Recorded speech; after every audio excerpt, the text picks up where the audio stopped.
నటరాజుకి నట భంగిమవో, కీర్తన తోంతన శంకరునికి సంకీర్తనవో.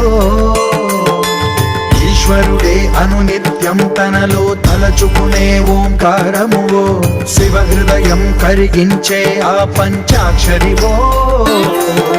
నీ మదిలో మహాదేవుడినే కొలువుంచగా కైలాసమువో, అతని పాదము చందన